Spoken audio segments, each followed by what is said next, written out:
ਬਿਸਮਿਲ੍ਲਾਹਿਰਰਹਿਮਾਨਿਰਰਹੀਮ अस्सलाम वालेकुम सब दोस्त भाई ਜ਼ਿਮੀਦਾਰਾਂ ਨੂੰ। ਮੈਂ ਤੁਹਾਡਾ ਹੋਸਟ ਆਸਿਫ ਰਜ਼ਾ। ਤੁਸੀਂ ਦੇਖ ਰਹੇ ਹੋ ਮੇਰਾ YouTube ਚੈਨਲ ਆਸਿਫ ਰਜ਼ਾ ਰਹਿਮਾਨੀ ਟਿਪਸ ਦੇ ਨਾਂ ਤੇ। ਅੱਛਾ ਦੋਸਤਾਂ ਦੀ ਖਿਦਮਤ ਵਿੱਚ ਅੱਜ ਇੱਕ ਨਵੇਂ ਟਾਪਿਕ ਨਾਲ ਹਾਜ਼ਰ ਹੋਏ ਹਾਂ। ਅੱਜ ਇਨਸ਼ਾਅੱਲਾ ਇੱਕ ਨਵੀਂ ਚੀਜ਼ ਨੂੰ ਡਿਸਕਸ ਕਰਾਂਗੇ। ਟਾਪਿਕ ਲਾਉਣ ਤੋਂ ਪਹਿਲੇ ਮੈਂ ਦੋਸਤਾਂ ਨੂੰ ਰਿਕੁਐਸਟ ਕਰਾਂਗਾ, ਜਿਹੜੇ ਦੋਸਤ ਨਵੇਂ ਆਏ ਨੇ ਮੇਰੇ ਚੈਨਲ ਤੋਂ ਸਬਸਕ੍ਰਾਈਬ ਕਰ ਲੈਣ, ਬੈਲ ਆਈਕਨ ਦੇ ਬਟਨ ਦਬਾ ਦੇਣ ਤਾਂ ਕਿ ਤਾਜ਼ਾ ਔਰ ਅੱਛੀਆਂ ਵੀਡੀਓ ਦੋਸਤਾਂ ਤੱਕ ਪਹੁੰਚ ਜਾਣ ਔਰ ਉਹਨਾਂ ਨੂੰ ਦੇਖ ਕੇ ਕੁਝ ਨਾ ਕੁਝ ਫਾਇਦਾ ਹਾਸਲ ਕਰ ਲਵਣ। ਅੱਜ ਦਾ ਸਾਡਾ ਇਨਸ਼ਾਅੱਲਾ ਟਾਪਿਕ ਹੋਏਗਾ ਜੀ ਆਲੂ ਦਾ ਬੀਜ ਵਾਲੇ ਆਲੂ ਦੀ ਕਾਸ਼ਤ ਕਿਸ ਤਰ੍ਹਾਂ ਕਰਨੀ ਹੈ, ਬਿਹਤਰੀਨ ਬੀਜ ਬਣਾਉਣ ਵਾਸਤੇ ਕਿਹੜੀ ਵੈਰਾਈਟੀ ਕਾਸ਼ਤ ਕਰਨੀ ਹੈ। ਇਸ ਬਾਰੇ ਅੱਜ ਅਸੀਂ ਦਾਅਵਤ ਦਿੱਤੀ ਹੈ ਡਾਕਟਰ ਹਸਨੈਨ ਜੱਟ ਸਾਹਿਬ ਨੂੰ। ਅਸੀਂ ਇੱਕ ਇਸ ਤੋਂ ਪਹਿਲੇ ਵੀ ਆਲੂ ਦੀ ਕਾਸ਼ਤ ਦੇ ਬਾਰੇ, ਮੌਸਮੀ ਆਲੂ ਦੀ ਕਾਸ਼ਤ ਦੇ ਬਾਰੇ ਵੀਡੀਓ ਅਪਲੋਡ ਕਰ ਚੁੱਕੇ ਹਾਂ, ਤੁਸੀਂ ਦੇਖ ਵੀ ਚੁੱਕੇ ਹੋ। ਅੱਜ ਅਸੀਂ ਇਨਸ਼ਾਅੱਲਾ ਸੀਡ ਕਿਸ ਤਰ੍ਹਾਂ ਤਿਆਰ ਕਰਨਾ ਹੈ, ਕਿਹੜੀ ਵੈਰਾਈਟੀ ਲਾਉਣੀ, ਕਰੇਟ ਵਾਲੇ ਸੀਡ ਦੀ ਕਿਹੜੀ ਵੈਰਾਈਟੀ ਅੱਛੀ ਹੈ, ਉਹਨੂੰ ਕਿਸ ਤਰ੍ਹਾਂ ਤਿਆਰ ਕਰਨਾ ਹੈ, ਉਹਦੇ ਕਿਹੜੇ ਕਿਹੜੇ ਲਵਾਜ਼ਮਾਤ ਦਾ ਖਿਆਲ ਰੱਖਣਾ ਕਿ ਅਸੀਂ ਅੱਛਾ ਬੀਜ, ਬਿਮਾਰੀਆਂ ਤੋਂ ਪਾਕ ਬੀਜ ਪੈਦਾ ਕਰ ਸਕੀਏ। तो आओ जी असी पुछने हसनैन साहब कोलों ਇਹਦੇ ਬਾਰੇ ਮੁਕੰਮਲ ਬਾਇਓਡਾਟਾ ਲੈਣੇ ਆ। अस्सलाम वालेकुम जी। उम्मीद करने हैं कि सारे नाजरीन खैर आफियत दे नाल होणगे। दोस्तों मेरा नाम हसनैन जट है और मैं आलू के टॉपिक के उपर, आलू के जिहड़े क्रेट सीड होंदे उनके उपर गलबात करन लई हाज़र होए हां। दोस्तों मामला इस तरह है कि आलू एक वैजीटेबल है, सब्जी है, और जितनी भी सब्जियात ने और फसलात होंदियां ने उहदे विच कुछ बीमारियां दा हमला हुंदा है। और बिलखसूस जो असी वैजिस के उपर आके गल करने तो पोटैटो भी चूंकि एक वैजीटेबल क्रॉप है, इहदे विच बीमारियां दा हमला हुंदा है और उहदे च कुछ बीमारियां जिहड़ियां ने वो सीड बॉर्न हुंदियां ने ना, मतलब सीड दे विच ही बीमारी मौजूद हुंदी है ऑलरेडी।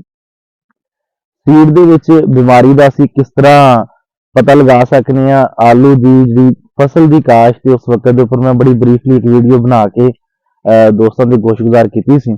लिहाजा इत्थे सिर्फ इन्ना ही गल, जो कि शॉर्ट जी वीडियो है, उपर इतनी गल करांगा कि कुछ बीमारियां सीड के जरिए मूव करदियां ने, जिन्हें विच लेट ब्लाइट भी आ जाता है, ब्लैक लैग तुहाडा आ जाता है, राइजोक्टोनिया आ जाता है।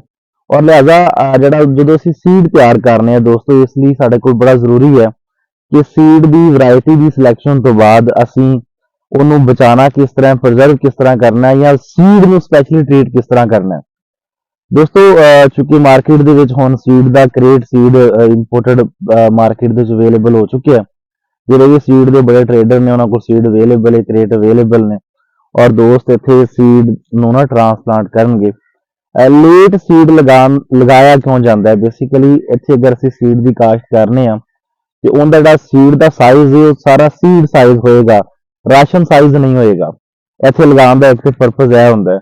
और दूसरे नंबर पर चूंकि इंपोर्ट का साडे कोल प्रोडक्ट ही हुण पहुंचदा है, इसलिए असीं आलमोस्ट दिसंबर एंड के उपर उहनूं काश्त करने आ। दोस्तों काश्त करन दे विच यह है कि तुसीं उहदी खुराक जिहड़ी है बेहतरीन रखनी है। बेहतरीन खुराक का मतलब है कि तुसीं उहदे विच पोटाश का इस्तेमाल करोगे, फास्फोरसी खादां का इस्तेमाल करोगे, यूरिया का जिहड़ा इस्तेमाल है कम रखोगे। और दोस्तों पिछले कई सालों की असीं प्रैक्टिस नूं अगर मद्देनज़र रख के गल करिए तो जनवरी के विच भी कोरे का हमला हो जाता है, कोरा पै जाता है, और तुसीं इस फसल नूं कोरे तो भी बचाना होंदा, क्योंकि बहुत महंगी क्रॉप असीं सीड की लगानी होंदी है। सीड बजाते खुद ही बहुत महंगा होंदा है, तो लिहाजा कोरे के बचाव वास्ते तुसीं रूटीन दे विच अमाइनो एसिड का स्प्रे करोगे, वो साइडां दे उपर गर्म पानी नूं छोड़ना, ताज़े पानी नूं छोड़ना, और उहदे विच रात नूं पानी लगाना। ये मुख्तलिफ प्रैक्टिसिस ने जिहदे जरिए असीं उहनूं कोरे तो बचावांगे। और जिस तरह की मैं गल की, अगर तुहाडी सीड की क्रॉप के उत्ते कोई भी बीमारी आ गई तो तुहाडे सीड का हिस्सा बन जाएगी, क्योंकि तुसीं अज जिहड़ा सीड लगाना है वो तुहाडी आइंदा 4 सालों की बुनियाद है। तुहाडी बुनियाद ही खराब हो जाएगी अगर तुसीं रूटीन दे विच आम क्रॉप के उपर 10 दिन बाद फंजासाइड स्प्रे करदे हो या बैक्टीरियल साइड स्प्रे करदे हो, तो वक्त नूं मद्देनज़र रखदे इत्थे तुसीं 4 तो 5 दिन का ही गैप पाना है और बीमारी आन नहीं देनी। दोस्तों जदों भी किसी भी फसल के उत्ते बीमारी आपदा पहला दीदार करांदी है तो 60% तुहाडा नुकसान कर चुकी हुंदी है। नुकसान एक फसल का हो जाना और गल है, सीड के उपर बीमारी आ जाने का पर्पज जिहड़ा नुकसान है वह है कि वो फिर आइंदा अगर तुसीं सीड रख रहे हो वो सीड बेहतरीन सीड तैयार नहीं होएगा, वो तुहानूं नुकसान देगा। लिहाजा बहुत सारिया नई वैरायटीज पिछले 2-3 साल तो मार्केट के विच आईयां, एलवेरा है, कैमल है, मरियम है, एलबर्ट है, इसमी है, और ये मतलब ये चंद एक वैरायटियां जिस तरह की इसमी है ਉਹ ਪਿਛਲੇ ਸਾਲ ਬਹੁਤ ਅੱਛੀ ਉਹਦੀ ਪਰਫਾਰਮੈਂਸ ਸੀ। ਤੁਸੀਂ ਕੱਚੇ ਦੇ ਵਿੱਚ ਵੀ ਉਹਨੂੰ ਲੈ ਰਹੇ ਸੋ, ਪਕਾਇਆ ਵੀ ਜਾ ਰਿਹਾ ਸੀ।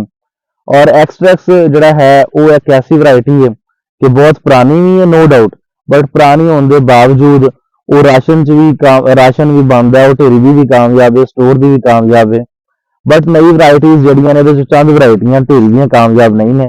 ਮਤਲਬ ਉਹ ਹਰ ਦੋਸਤ ਆਪਣਾ ਆਪਣਾ ਇਲਮ ਰੱਖਦਾ ਹੈ। ਸਾਡਾ ਪਰਪਸ ਹੈ ਕਿ ਉਹਨੂੰ ਲਗਾਉਣਾ ਹੈ ਤੇ ਲਗਾ ਕੇ ਉਹਨੂੰ ਬਚਾਉਣਾ ਹੈ, ਉਹਦੇ ਉੱਪਰ ਬਿਮਾਰੀ ਨਹੀਂ ਆਉਣ ਦੇਣੀ। ਫੰਜੀਸਾਈਡ ਰੂਟੀਨ ਦੇ ਵਿੱਚ ਸਪਰੇਅ ਕਰਨੇ ਨੇ, ਬੈਕਟੀਰੀਅਲ ਸਾਈਡ ਰੂਟੀਨ ਦੇ ਵਿੱਚ ਸਪਰੇਅ ਕਰਨੇ ਨੇ, ਔਰ ਅਮਾਈਨੋ ਐਸਿਡ ਦਾ ਸਪਰੇਅ ਮਿਸ ਨਹੀਂ ਕਰਨਾ 3-4 ਦਿਨ ਤੋਂ ਜ਼ਿਆਦਾ। ਜਨਵਰੀ ਦੇ ਵਿੱਚ ਜਰਮੀਨੇਸ਼ਨ ਹੋ ਚੁੱਕੀ ਹੋਏਗੀ ਔਰ ਉਹਦੇ 'ਚ ਕੋਰਾ ਵੀ ਪੈ ਜਾਂਦਾ ਹੈ, ਔਰ ਕੋਰੇ ਤੋਂ ਤੁਸੀਂ ਇਹਨੂੰ ਬਚਾਉਣਾ ਹੈ। ਇੱਕ ਓਵਰਆਲ ਰਿਵਿਊ ਸੀ। ਬਾਕੀ ਬਰੀਫਲੀ ਜਿਹੜੀ ਚੀਜ਼ਾਂ ਨੇ ਇਨਸ਼ਾਅੱਲਾ ਕਰੇਟ ਚੁੱਕੇ ਆ ਚੁੱਕੇ ਨੇ, ਔਰ ਉਹਦੇ ਵਿੱਚ ਤੁਸੀਂ ਜਿਹੜਾ ਹੈ ਹੁਣ ਬਿਜਾਈ ਕਰਨੀ ਹੈ। ਤੇ ਬਿਜਾਈ ਦੇ ਵਿੱਚ ਮੈਂ ਸਟਾਰਟ ਦੇ ਵਿੱਚ ਇੱਕ ਗੱਲ ਕਰ ਗਿਆ ਕਿ ਤੁਸੀਂ ਫਾਸਫੋਰਸ ਮਤਲਬ ਡੀਏਪੀ ਦਾ ਪੂਰਾ ਇਸਤੇਮਾਲ ਕਰਨਾ ਹੈ, ਔਰ ਉਹਦੇ ਨਾਲ ਤੁਸੀਂ ਸਲਫਰ ਔਰ ਹਿਊਮਿਕ ਐਸਿਡ ਦਾ ਇਸਤੇਮਾਲ ਕਰਨਾ ਹੈ, ਤਾਂ ਕਿ ਜ਼ਮੀਨ ਹਾਰਡ ਵੀ ਨਾ ਹੋਏ।